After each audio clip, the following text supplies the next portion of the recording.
ایک فوجی چھٹی پہ آیا تو لاک ڈاؤن کا اعلان ہو گیا۔ سی او نے کہا تم گھر میں ہی رہو، جب لاک ڈاؤن ختم ہوگا اس وقت آ جانا، میں خود چھٹی پر ہوں۔ 20 دن بعد اس نے سی او صاحب کو کال کی، سر اگر ممکن ہو تو کوئی گاڑی بھجوا دیں یا میں اسپیشل بکنگ کروا کر خود یونٹ آ جاتا ہوں۔ سی او بیٹا تم گھر میں کیا مسئلہ ہے؟ تنخواہ بھی مل رہی ہے اور میں نے بریگیڈیئر صاحب سے بات کی ہے، ہم یونٹ کے سب شادی شدہ حضرات کو راشن بھی دیں گے، آپ کو راشن بھیج دیا جائے گا، آپ گھر میں ہی سکون کرو۔ فوجی نے کہا سر میری بیوی نے مجھ سے سارے گھر کے برتن دھلوائے، سارے پرانے کپڑے کمبل چادریں پردے دھلوا لیے، سارے گھر کے جالے صاف کروا لیے، سارا گھر پینٹ کروا لیا، ابھی گوبھی بنا رہا ہوں، آپ بتائیں سر میں یونٹ نہ آؤں تو اور کہاں جاؤں؟ سی او صاحب اچھا ٹھیک ہے، میں پتیلا دھو کر بعد میں بات کرتا ہوں۔ ایک بادشاہ کے دربار میں ایک فقیر آیا اور کہنے لگا سنا ہے کہ آپ کی سخاوت کے قصے دور دور تک مشہور ہیں۔ بادشاہ نے جواب دیا بالکل ٹھیک سنا ہے، تم نے مانگو کیا مانگتے ہو؟ فقیر نے ہاتھ میں پکڑا کاسا آگے بڑھا دیا اور کہنے لگا بس اس سے بھر دیجئے۔ بادشاہ نے گلے سے قیمتی ہار اتار کر کاسے میں ڈال دیا، مگر کاسا بڑا تھا، لہذا بادشاہ نے اشرفیوں سے بھری بوری منگوائی اور کاسے میں ڈال دی، مگر کاسا پھر بھی لبالب نہ بھر سکا۔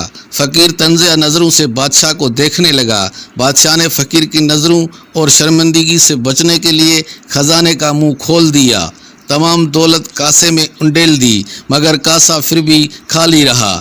آخر بادشاہ نے اپنا تاج اتار کر فقیر کے قدموں میں رکھ دیا اور پوچھا آخر یہ کس ہستی کا کاسا ہے؟ فقیر مسکرایا اور بولا یہ کوئی عام کاسا نہیں، حکومت پاکستان کا کاسا ہے جو کبھی بھی نہیں بھرتا۔ فیکٹری کے دو ملازم بشیر اور اسلم بات کر رہے تھے۔ بشیر میں جب چاہوں باز خود مجھے ایک دن کی چھٹی دے دے۔ اسلم ممکن ہی نہیں، شیخ باز چھٹی دے۔ بشیر لگی 1000 روپے کی؟ اسلم لگی۔ اس دوران باز آتا دکھائی دیا۔ بشیر فوراً چھت سے الٹا لٹک گیا۔ باز یہ کیا کر رہے ہو بشیر؟ بشیر باز میں بلب ہوں، میری روشنی میں فیکٹری مزدور کام کر رہے ہیں۔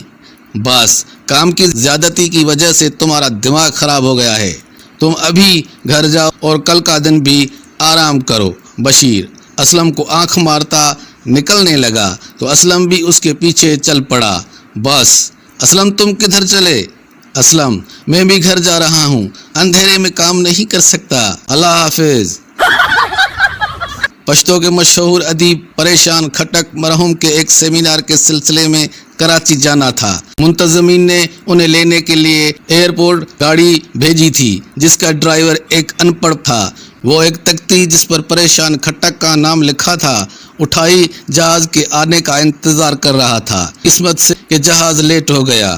جہاز آنے کے بعد جب پریشان کھٹک جہاز سے اتر کر باہر آئے تو دیکھا ایک شخص ان کے نام کی تختی اٹھائے کھڑا ہے۔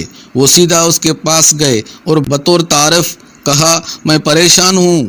ڈرائیور نے انہیں غصے میں دیکھا اور کہا زامڑا میں تم سے زیادہ پریشان ہے۔